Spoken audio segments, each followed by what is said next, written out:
राधे कृष्ण साथियों, हमारी वीडियो में आपका बहुत बहुत स्वागत है। साथियों, आज बताएंगे आपको कलश का गिरना, कलश के पानी का गिरना बहुत ही ज़्यादा शुभ होता है। अगर आप उसको जवारों पे रख देते हैं फिर वो हमारी कमी के कारण गिरता है साथियों, क्योंकि जवारें फूलते हैं फिर वो कलश गिर जाता है। जवारें हमें अलग बोनी चाहिए माता रानी के, क्योंकि साथियों माता रानी के जवारे जब हम अलग बोते हैं तो सही होता है। और कलश के नीचे बो देते हैं, उगाते हैं, तो वो जैसे भीगने के बाद वो जैसे फूलते हैं तो फिर उस तरीके से वो कलश लुढ़कना शुरू हो जाता है। तो अगर कलश आपने जवारों के ऊपर नहीं रखा है, अपने आप ही कलश का पानी गिर गया है, तो वो बहुत शुभ माना जाता है। नारियल का चटकना बड़ा शुभ माना जाता है। नारियल आपका चटक जाता है, माता रानी भेंट ले जाती हैं। तो साथियों, नारियल का चटकना तो इतना ज़्यादा शुभ होता है, आपके घर में कोई मांगलिक कार्य होने वाले होते हैं।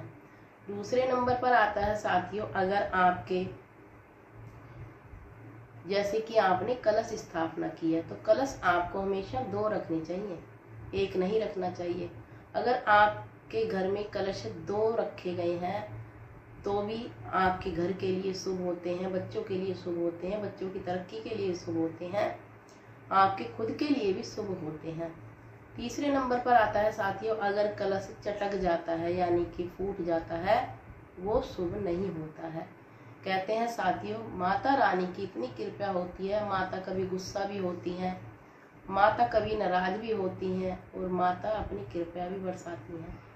तो साथियों, छोटे छोटे उपाय से ही पता चलता है माँ नाराज है या माँ का आशीर्वाद है।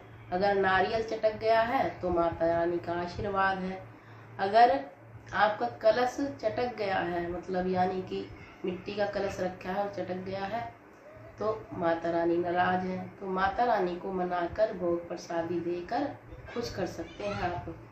आपको भोग क्या लगाना चाहिए? एक आपको बतासा लेना है और आपको 8 लौंग के जोड़े लेने हैं साथियों। सुबह के समय आपको 1 बतासा लेना है, आपको 8 लौंग के जोड़े लेने हैं और आपको उसके ऊपर आपको भोग लगाना है माता रानी का। घी रखकर, कपूर रखकर इस तरीके से आप 8 लौंग के जोड़े का भोग लगाएं। जिस घर में कभी भी माता रानी का गृह प्रवेश नहीं हुआ, उस घर में भी माता रानी का गृह प्रवेश हो जाता है। अगर आप 8 लौंग के जोड़े 1 बतासे के ऊपर रखकर भोग लगाते हैं। कहते हैं साथियों, कपूर की टिक्की रखनी है आपको, बतासे के ऊपर बतासे को घी में भिगो लेना है, फिर आपको लौंग के जोड़े रखने हैं, फिर आपको एक कपूर जलानी है। इससे माता रानी आपके परिवार पर, आप पर बहुत ही ज़्यादा आशीर्वाद बरसाती हैं और आपका कोई जो अधूरा काम होता है वो भी पूरा होता है साथियों।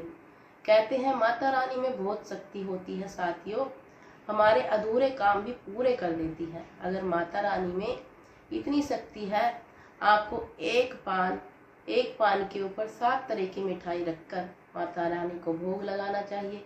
इससे आपके रुके हुए काम बनते हैं। 7 आपको केले का भोग लगाना चाहिए, इससे जो अधूरे काम होते हैं वो बनते हैं। बच्चे पढ़ाई में कमज़ोर हैं, आपके बच्चे पढ़ाई में कमज़ोर नहीं रहते हैं। 7 अगर आप केले का भोग लगाते हैं तो 7 केले का भोग लगाएंगे। पान का पत्ता होना चाहिए साथियों, पान के पत्ते के ऊपर आपको ये भोग लगाना है।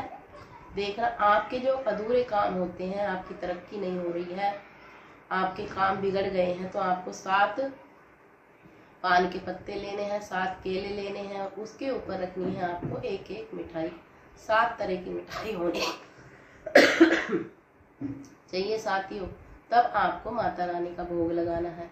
अगर आपको कुछ भी सामान सिद्ध करना है, यानी कि जैसे आपको अपनी माला, जपने वाली माला जो होती है वो सिद्ध करनी है, तो आपको श्री महालक्ष्मी नमो नमो नारायणी, श्री महालक्ष्मी नमो नमो नारायणी, श्री महालक्ष्मी नमो नमो नारायणी, आप इस मंत्र का जाप करें।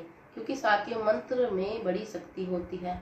पैसे की सिद्धि करनी है, आपको पैसे की शुद्धि करनी है, तब भी 101 रुपया रखें मंदिर में और आप माता रानी का नाम लेकर आप जो है पैसे की इस तरीके से नमो नमो नारायणी का जाप करें साथियों, क्योंकि साथियों मंत्र द्वारा अगर आप सिद्धि करते हैं, हवन करते हैं, देखना गारंटी है साथियों इस बात की, अगर आप नवरात्रों में खुद अपने घर में ही इस मंत्र से हवन करते हैं, आप जैसे कि कपूर ले लें, सामग्री ले लें, मिश्री ले लें, उसमें आपको सामग्री में मिश्री, लोबान और आपको थोड़े से उसमें मिश्री मिलानी है, कपूर मिलानी है और आपको MDH की सामग्री लेकर आनी है, लोकल नहीं लेके आनी है, MDH की सामग्री लेकर आए तो आप देखना आपके जो है जैसे आप मंत्र द्वारा जाप करेंगे आपके घर में एक तो सुगंधित वातावरण हो जाता है साथियों। घर में किसी ने किया कराया होता है तो वो किया कराया भी नष्ट हो जाता है और आपके काम जो होते हैं, बिगड़े बिगड़ाए जो काम होते हैं वो बनने लगते हैं साथियों। आप करते हैं ये उपाय तो आपको अधिक लाभ होता है। अगर आप 3-4 बार हवन कर लेते हैं छोटा छोटा अपने घर में ही इस मंत्र से, श्री महालक्ष्मी नमो नमो नारायणी, श्री महालक्ष्मी नमो नमो नारायणी, श्री महालक्ष्मी नमो नमो नारायणी साथियों एक तो ये मंत्र बड़ा सिद्ध हो जाता है, क्योंकि आप अब तो सिद्ध कर लोगे नवरात्रों में, क्योंकि इस मंत्र द्वारा आपके घर में आपके अंदर इतनी शक्ति पैदा हो जाती है। फिर आप 11 बार रटकर इस मंत्र को फिर माता रानी को बुलाते हैं, माता रानी दौड़कर आती हैं आपके घर में। कभी भी आपके घर में पैसे की कमी है या पैसे टिकता नहीं है, फिर आप जैसे इस मंत्र को सिद्ध कर लेते हैं नवरात्रों में, फिर माता रानी आपके घर में दौड़ी चली आती है। साथियों कोई भी मंत्र पढ़ने से पहले श्री गणेशाय नमः का जाप अवश्य करना चाहिए, क्योंकि साथियों बिना गणेश जी के आपका कोई भी पूजा पाठ अधूरी होती है। कहते हैं साथियों श्री गणेशाय नमः का जाप अवश्य करना चाहिए। हवन करने से पहले या जाप करने से पहले आप एक माला गणेश जी की अवश्य जाप करें, फिर आप मंत्र द्वारा आप जाप शुरू करेंगे माता लक्ष्मी का।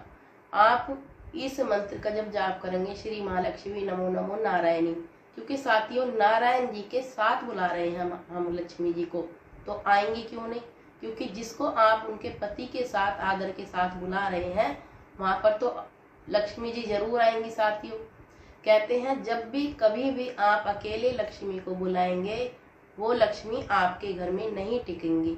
हमेशा याद रखें, जब भी बुलाएं उनके पति के साथ बुलाएं, आदर सहित बुलाएं और माता रानी का भोग प्रसादी रखें जब आप हवन करेंगे।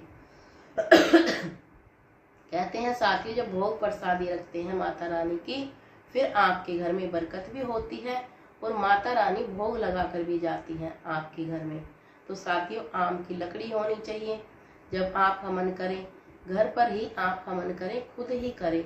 इस हवन में बाहर वाला नहीं होना चाहिए, ना ही आप पंडित द्वारा करवाएंगे, क्योंकि घर की लेडीज करे और भी अच्छा है।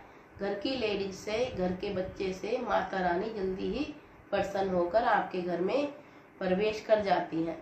अगर लेडीज नहीं कर सकती हैं कोई बात नहीं, घर का जो जेंट्स होता है वो भी कर सकता है।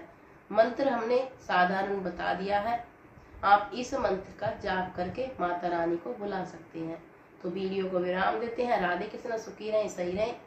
चैनल पर नए हैं तो चैनल को सब्सक्राइब करना ना भूलें, बेल आइकन दबा दें जिससे आने वाली वीडियो आपको नोटिफिकेशन मिल जाए। साथियों अगर आप बेल आइकन दबा देते हैं, सब्सक्राइब कर देते हैं तो सबसे पहले हमारी वीडियो का आपको नोटिफिकेशन मिलता है। साथियों ध्यान रखें, कभी भी हमें किसी का बुरा नहीं करना चाहिए। कहते हैं साथियों आप कितने भी आप उपाय कर लेना, अगर आप किसी का बुरा कर रहे हो तो आपको उपाय ना तो लगेंगे ही और ना ही आपको फायदा देंगे।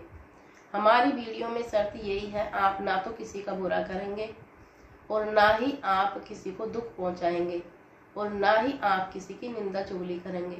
साथियों छोटे छोटे उपाय हैं, अगर ये आप गांठ मार लेते हैं, दूसरे की तरक्की से जो बंदे खुश होते हैं भगवान उनके घर में ऑटोमेटिक ही तरक्की देते हैं। कहते हैं साथियों कर भला तो हो भला, हमें दूसरे की तरक्की से खुश होना चाहिए। अगर हम फूकते हैं, जलते हैं दूसरे की तरक्की से, निंदा चुगली करते हैं, कभी भी माता रानी हमारे घर में बरकत नहीं देती हैं। तो साथियों वीडियो को विराम देते हैं। राधे कृष्ण, सुखी रहें, सही रहें।